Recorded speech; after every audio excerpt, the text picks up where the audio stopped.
Hi, it's Chris Watkin here. I'm with Tom Kirk, who is the day-to-day boss man of Boomin.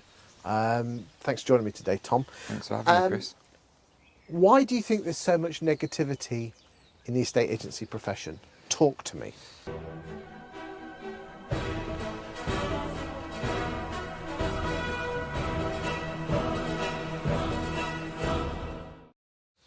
Yeah, it's something that's at the forefront of my mind quite a lot, you know, and I think that there's a lot of passion, first of all, in estate agency. Without a doubt, everyone's got an opinion, which is fantastic. But it's quite a poignant point at the moment, particularly in the circumstances that we all find ourselves in over the last 12 months.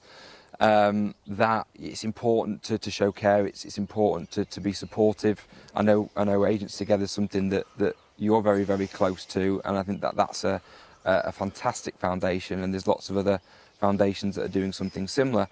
But yeah, the negativity that I see in estate agency and the personal comments about other people.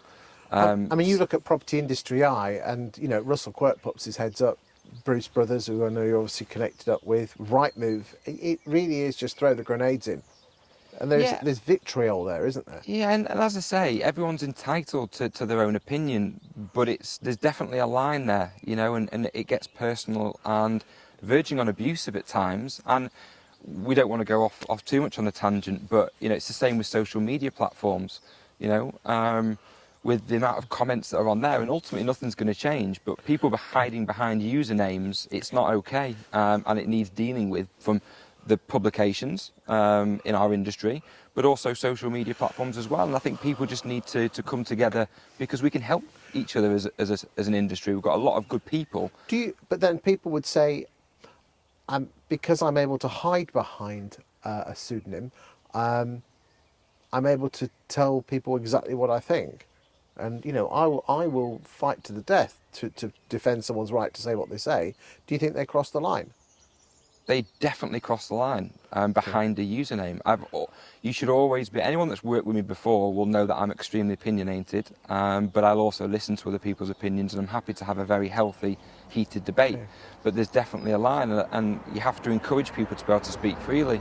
Hiding behind a username, though, allows people to say things that they wouldn't say to someone's face, and that's where you're drawing the line. If you can't say something to someone's face, then it's wrong. Then aren't all of us guilty? And the fact is that, you know, 7:30, 8 o'clock in the morning, we all have a cheeky look at Property Industry Eye to just see where the brickbats are going.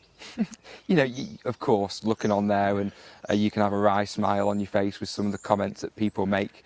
But there's definitely a line when it gets personal.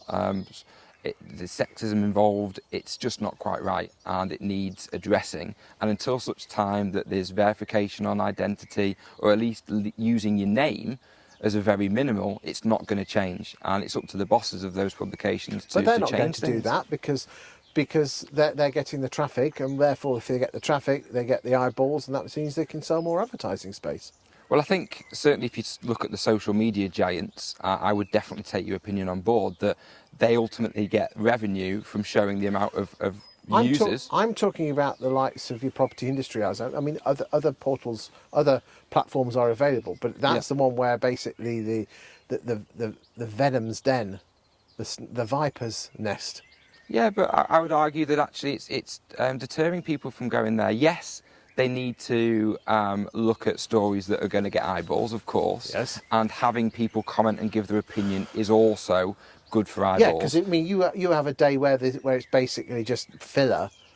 It's boring as hell, isn't it? Yeah, and it's important for people to have their opinion. But when it starts to become negative personal abuse at people, that's where it needs drawing the line, and it's their responsibility. I say the bosses of these publications, to sort it out. Isn't it our responsibility also as viewers not to be sucked into it, or do you think it's like Pandora's box and? You know, it's all very easy to say, ooh, you know, but then we all go and have a quick sneaky look. I think if you want to go and have a look at those things, that's your choice, right? But everybody likes a debate. Everyone likes to discuss their opinion. It's human nature. But then if you look at the likes of a estate agency today, where you do have to put your proper name in, or you know, I believe you do. Mm-hmm. The debate on there is nowhere near Property Industry Eye level. No, it's not as intense, but they do get the levels of eyeballs and views on there. So, you know, it's what type of people do you want coming to your site, I think, is probably the question that they should ask themselves. Okay. Tom, thank you for your time today. Thank you.